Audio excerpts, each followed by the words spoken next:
welcome back to my channel. So today I have 10 really simple and really easy ways that you can start to save money, budget a little bit better, and also stop spending money on frivolous little items so that you can start saving for something massive like a house or a car, or save some money for something that you've been eyeing off for quite a while like a high-end makeup product or some clothes or some shoes that you've taken a liking to. So if you do enjoy this video, please give it a thumbs up and subscribe if you're new, and let's get started.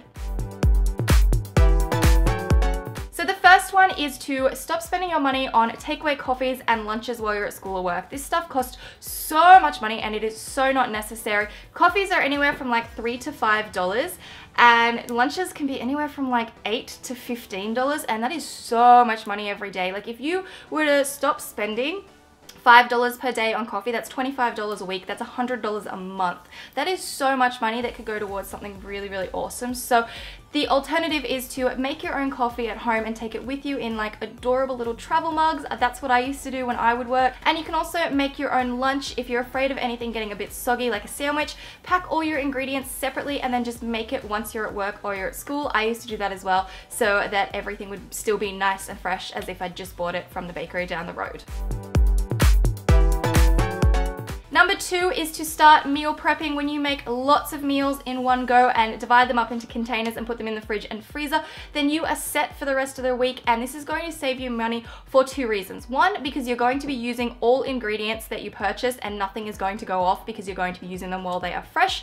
And 2, it is such an easy way to feed yourself. All you've got to do is come home and heat up whatever meal it is that you've made, so you'll be less likely to order in on the nights where you're feeling really lazy, and everything is just so much easier. It's also a great way to be really healthy as well. Number 3 is also grocery related. Totally avoid like the frozen processed section at the supermarket. Like boxes of chicken nuggets and processed meats, even vegetarian ones, they're so expensive. They're like $8 a box. It's so, it's just so not worth it. And stick to fresh produce and fresh fruits and fresh food, because that is going to cost you a whole lot less. Just steer clear of all that pre-packaged crap, because 1, it's so bad for you, and 2, it costs an arm and a leg. Number 4 is really simple, and that is just not using as much electricity and energy in your home. So when you are not in a room, turn the lights off. Make sure you have things that are not running unnecessarily in your house, like computers, TVs, things like that. Stuff that you can just switch off and it's going to save you a bit of money. If you want to get real technical, even switching things off at the wall with the power plug is a really great idea, because a lot of things still use energy just to be in standby mode. And make sure that if it's too hot, then maybe take some layers off rather than turning on the air conditioning, and if it's too cold, put some layers on instead of turning on the heating. Only turn it on when you really, really need to and you're like, I can't take this anymore. Number 5 is to budget all of your bills and write down all of your monthly expenses. So sit down, get a notepad, and write down how much you spend each month on your phone bill, your car bills, your insurance, your registration, your electricity, your internet, petrol, groceries, just all of those expenses. Write them down, see where you can make a couple of changes, see if you can take anything off, and then stick to that and know that that is how much money you have to spend each month just to survive. And then you can play around with whatever's left over. Maybe you can save some of it, maybe you can allocate some for fun expending, things that you want and not things that you necessarily need.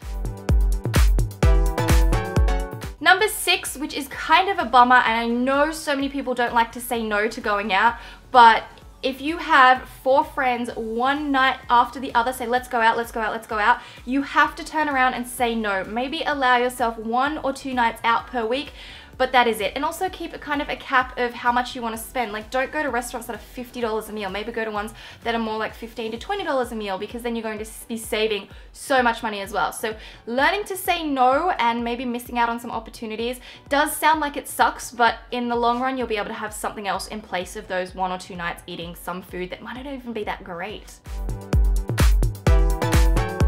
Number 7 is to stop spending money on little snacks and knick-knacky things that are usually around the counters whenever you go anywhere. So when you're at the supermarket, do not purchase that chocolate bar. Don't buy any of the little bits and pieces they have near the register. And it's the same when you go to clothing stores or anything like that. They always have like little bracelets and trinkets and things around. Avoid it. You don't need it. You're just looking at it. It's a want. It's not a need. So don't bother, because trust me, those things are so not worth it. You end up with a whole bunch of them and you're like, why do I have this and how did I get here? Number 8 is to try and be more organized. When you are more organized, you are less likely to spend money. So prepare your day from the night before so that when you leave the house, you're not forgetting anything like an umbrella or a certain pair of shoes or a jacket or anything like that when you're out and you go, oh my gosh, I need this, I have to go buy a new one. Because I have done that so many times, and it's all about being prepared so that you don't have to spend money on things that you already own because you left them at home. So make sure you check the weather, make sure you pack your bags and everything the night before so that you are ready to leave the house without having to spend money, because I feel like there are going to be a lot of people out there that have a ridiculous number of umbrellas because every time they've left the house, they've forgotten to take one and they've had to purchase a new one.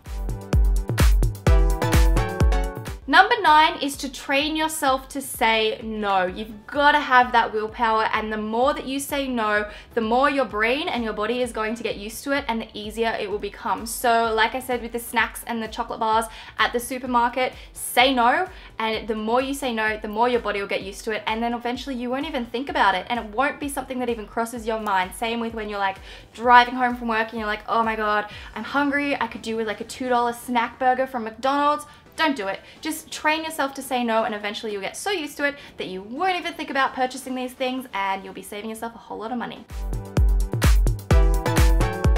Number 10, and the final thing for today, is to track your spending. So if you have a diary, you could write down each day how much you're spending and write it down to the exact value. I spent a coffee, it was $3.65.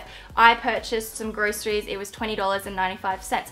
Write everything down, and then at the end of the week you can look back and go, wow, I spent $100 on things that I did not need to spend, and it will help you for the next week to be able to kind of get used to not buying such little things that are so unnecessary. So track your spendings. If you can't put it into a diary, maybe get your own book for tracking your spendings, maybe put something on your fridge, and just at the end of every day write down what you spent that day so you can see where you're going and what you've got left for the rest of the month. And I feel like that is probably the biggest tip I can give you, is to just track what you're spending and where your money is going. So if you have enjoyed this video, please give it a thumbs up. Up here you can check out my last video. Down the bottom I will have another organization related video, and I really hope you guys have enjoyed this video. Please leave a comment down below and let me know if there are any other things and tips and tricks that you can share with everyone about how to save some money and budget a little bit better, and I will see you in my next video. Bye!